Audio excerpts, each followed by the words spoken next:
Hi, so this is the Apprenticeship Hub podcast. I'm Vicky and I'm here talking with Rachel today, and we're going to talk about how to find an apprenticeship vacancy.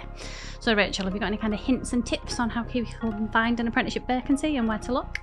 Yeah, I think this is quite possibly the question I get asked most frequently when I am anywhere is, how do I find an apprenticeship? And you get the question from parents and from possible apprentices themselves and things, and future apprentices and things. It is the most commonly asked question that is out there.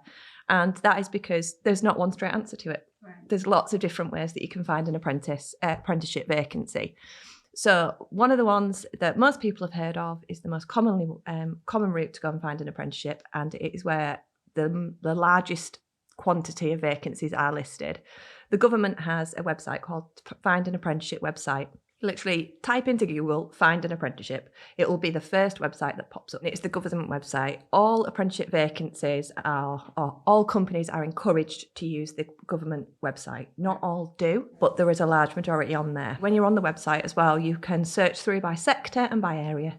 So if you wanted to work in hairdressing, for example, you'd write hairdressing and then Leeds or York or wherever you're based, basically. Then you would type those in and then it'll bring you, and you can change your area as well, so you can change how close or far away that apprenticeship is, so it'll bring you all the ones in that locality that you search for of that particular standard. Or you can just do none and just type an area in and see what comes up.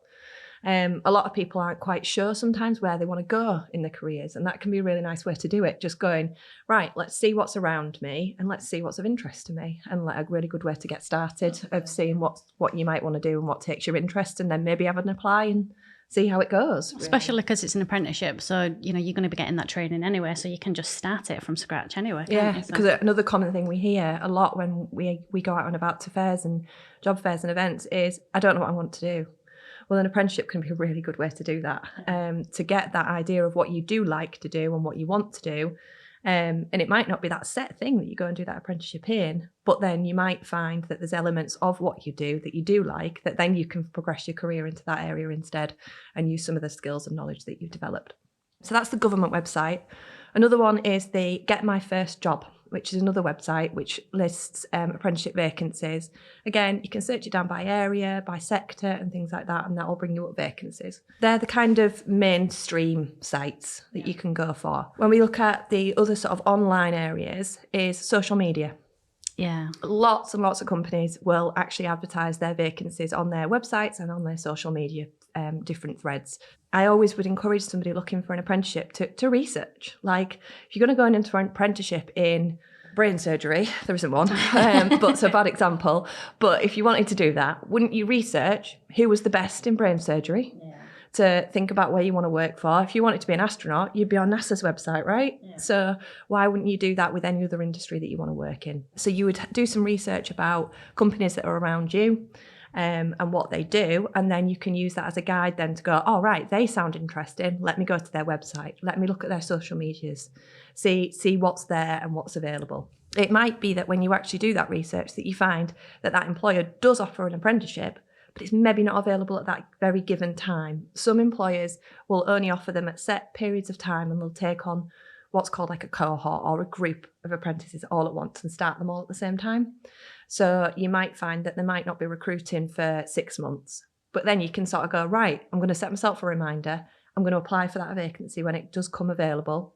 I could always contact the company in the meanwhile to make them aware that I'm interested in a vacancy as well, so that then you're fully prepped up, ready to prepare for that vacancy when it does come available. That's a good idea. Just like any other job as well, companies will have a lot of companies have kind of vacancy sections or jobs available sections, so they just pop them on there as well. So like you say, you get these companies where they've got the bigger intakes that they might do at certain times of year, but they'll probably just pop them on as and when they occur as well. So just like looking for any other job, I suppose, in that instance. Yeah, absolutely. They're not apprenticeships don't have to be aligned with the academic year, meaning that an employer can use them in a responsive way. So they might be going, actually, I've got a demand for staffing and need, so I will place that vacancy at that given time, rather than placing it at a set time in the calendar year, if that makes sense. They use them in a responsive way.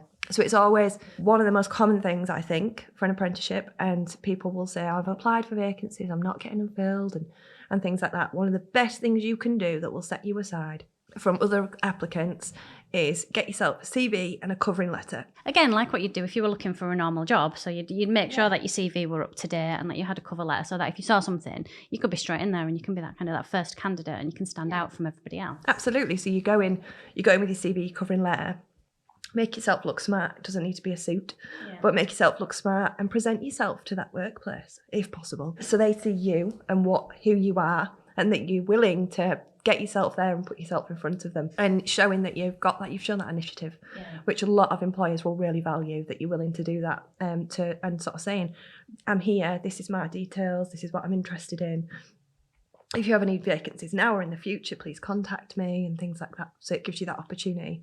I've recently had some conversations with people. We've been kind of done some job centre drop-ins, and there's also the opportunity that if you see a job vacancy out there, if it's not, if you wanted to go down the apprenticeship route, you see a job vacancy and it's not out there signposted in an apprenticeship, you can have that conversation with the employer and ask if they want to go down that route so that you can get that training at the same time. It's not that just because the job's already being advertised, it can't be switched if you want to then add an apprenticeship onto that as well as it. So I think that's a good option as well. Yeah, absolutely. Especially if you're asking the company to do that and saying, I'm willing to learn. Yeah. Like, I want to do this job, I want to work for you and I'm willing to learn. Are you willing to take me on to do that? Yeah, it shows that motivation and that initiative really, and the fact that you want to progress, and businesses like that, they like to see that in people. So. Absolutely. I think it always makes somebody stand out in a crowd. Yeah. Does that willingness to do something a bit different. Yeah.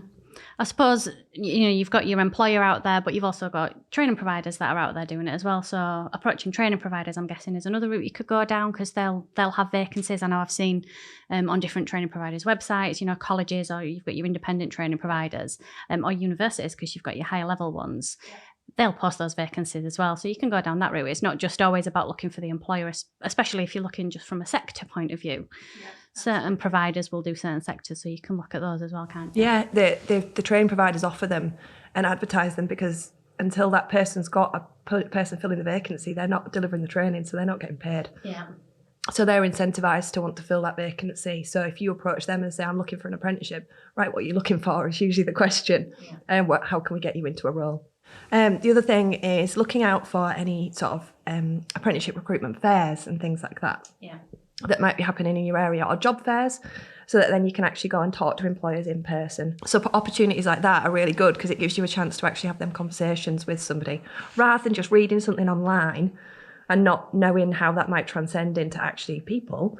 It can be a really good way to go out and find out a bit more about the apprenticeships. It's another one of those ways, isn't it? Like you've been discussing about, you're putting yourself in front of them, so you're showing that you're out there and you're willing, that you're looking, and it just makes you stand out from the crowd a little bit. If you've been that one that's had the conversation with them, then when they receive your application through, that they might remember you then from those conversations. On a job fairs and careers fairs and things like that are really good. And like you say, I know that there are some specific apprenticeship ones out there, but your basic job and careers fairs, like I said, they will have apprenticeship vacancies. It's not just going to say apprenticeship at the beginning of it. So it's definitely somewhere to go look. Yeah, job fairs and things, definitely. Even sometimes I know we've found that the job centres themselves do like job fairs. So they'll have large employers, often or employers in the area and you can go along and talk to the employers. Well, at that point, could you offer me this as an apprenticeship? Would be a really good question to do. So these opportunities to speak to employers do come up. So it's not going away from it, it's steering into it and going, right, I'm going to take this and I'm going to go with this opportunity to present myself. I think having that conversation with employers as well is really helpful, because I think sometimes people think of interviews as the business is only interviewing you and it's about whether or not you're right for the role, whereas I think a lot of the time, you're interviewing the business as well. You want to make sure you're going to work for the right company. So I think if you can have those upfront conversations with them before you even get to that point, which business you want to go speak to. You can see how friendly the people are in the business. They'll tell you that you'll pick it up when you go and have those conversations. So I think that's a really good starting point, really, for anybody. Yeah, that's such a misconception, isn't it, about interviews, that you go in and you've got to impress. Well, you do need to impress, but they also need to impress you. Yeah. I think this is a difference with the jobs markets now, is that there are vacancies out there that aren't getting filled.